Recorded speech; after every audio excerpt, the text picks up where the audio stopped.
Hello everyone, this is my very first video on the YouTube and my very first video of my channel, so I hope you will like it. So the video is all going to be like how we can install the CentOS on the VMware Fusion. Since I'm using the Mac, so I'll be going with the VMware Fusion. If you are using Windows, you can go with the Oracle VirtualBox or VMware Pro. Yeah, that's the best you can go for. So we'll be requiring two things here. One is the VMware Fusion itself, and the second one would be the CentOS ISO file, the operating system that we need to install. So without wasting any time, let's go. So I'll go to Firefox and I'll say, hey, download VMware Fusion. So here you can see the VMware Fusion. Okay, and just click here and it will get downloaded for you. Okay, sorry. So you can download it from here, but I have already downloaded it for my machine, so I won't download it now. And again, for CentOS, go to the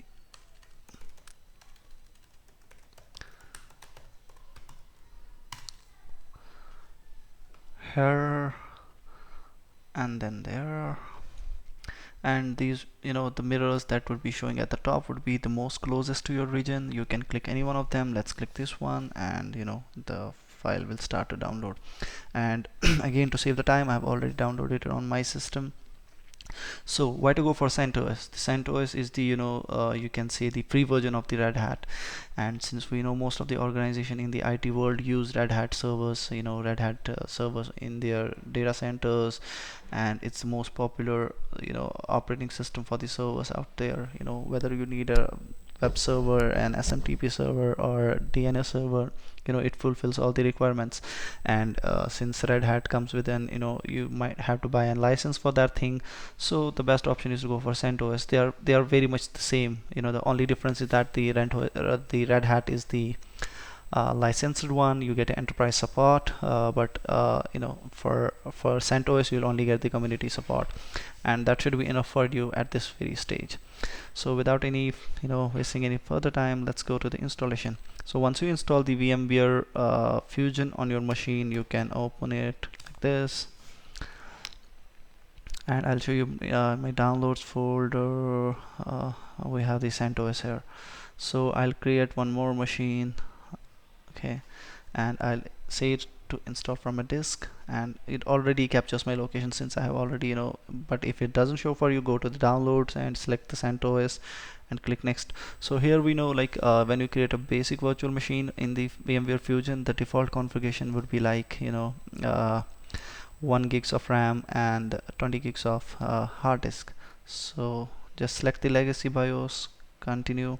So yeah, CentOS 64-bit, capacity 20 GB, that's a hard disk, 1 GB of card. It shows networking share with my Mac, so it's going to use the same network adapter that's on your Mac, and this is the all other components it would come with. So just go here and click finish, and it will ask you to name your CentOS machine. Let's say test set OS. Let's save. Okay, so the installation has started, and select the very first option, install CentOS 7. Press enter to begin the installation.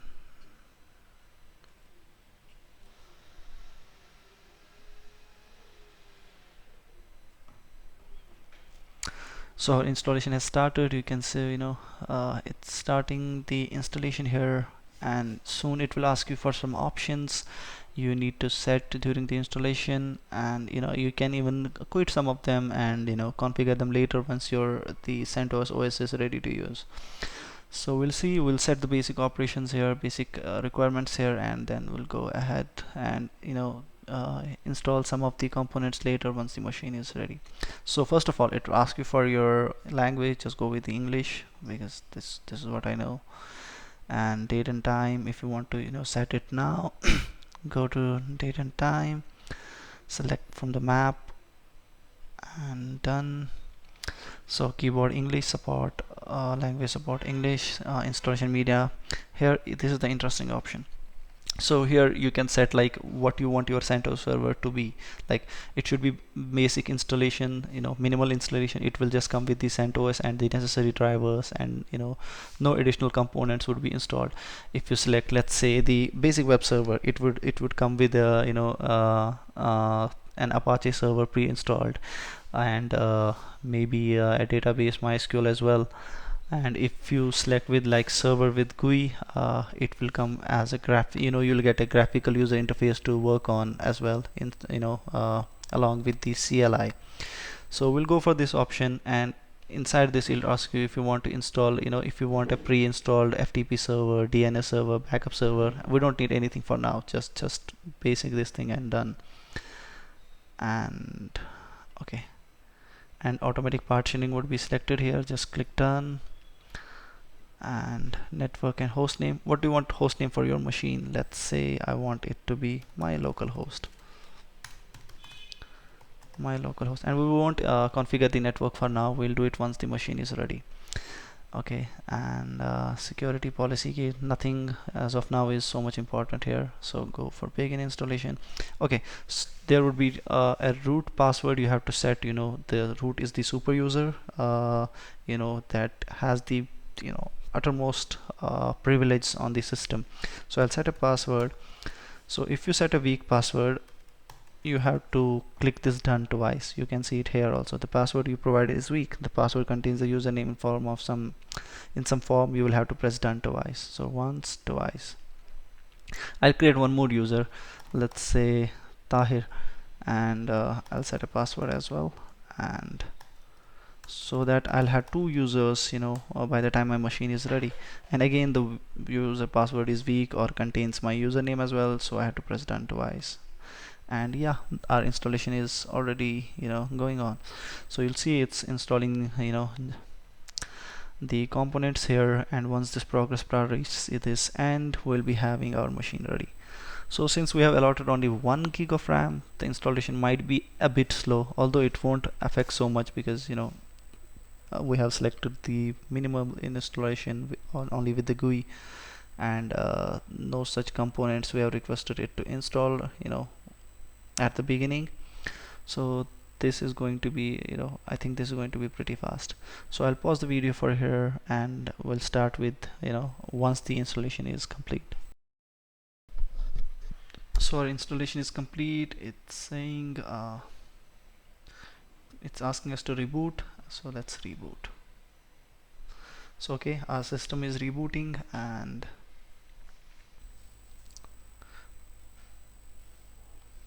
okay, just use CentOS.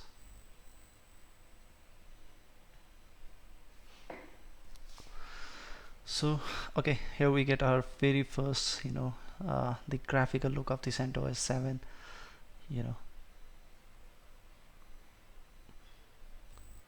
and within some matter of seconds. Okay, so you have to accept this license. Just click I accept the agreement here, click done, and network and host name, leave it, finish configuration.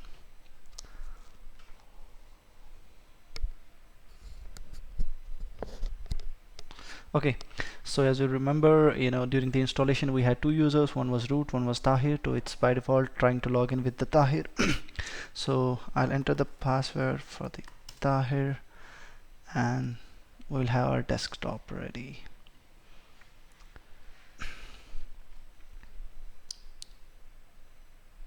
So for the first time, this might take some time. This might take some time in getting set up, but yeah, it's not that much slow. So again, it will ask you for the language and all other things. Okay, I don't prefer to keep my location on, and skip this for now. Start using CentOS. So our CentOS machine is ready. But if you see, like here, there comes a Firefox browser pre-installed. If you own this Firefox, try to open it. For some weird reasons, the Firefox opens a bit slow on the CentOS 7, and I think this is some kind of bug there. Okay, so here, so if you try it, it's trying to access the centos.org, but somehow it's not able to connect because we have not configured the network over yet. So to configure the network, go to, oh sorry, yeah, go to applications,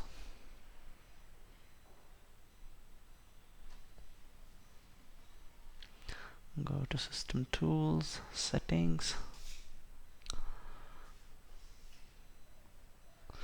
and you should remember we have only 1 gig of RAM, supporting this entire server. So I'll go to network and I'll enable this thing here. Soon soon after you enable this thing, I think you should be able to connect to the centos.org now. So our internet is working now.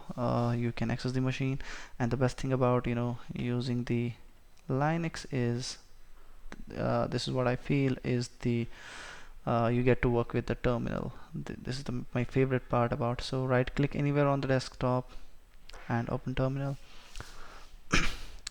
So terminal is the most powerful utility of the of the Linux. Let's say okay, I want to check my IP address, so I will go show IP addr. Oh sorry,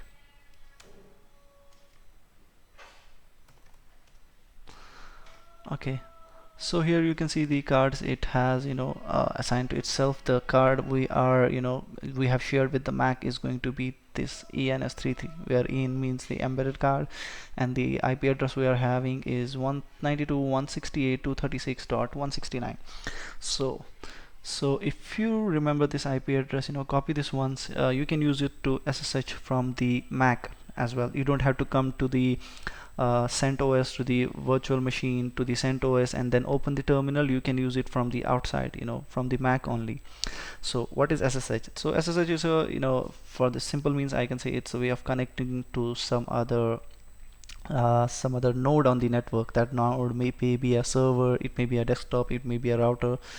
So how we do it, we should know so also we should remember that the SSH is by default enabled on the CentOS, so we don't have to enable it ourselves. So we just need the IP address, and if I go outside of this Mac, I go to my terminal. So right now I have opened my terminal.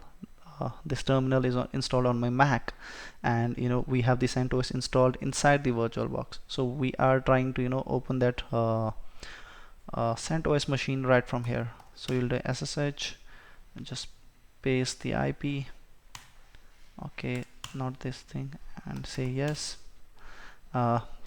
It's asking for the Tahir's password.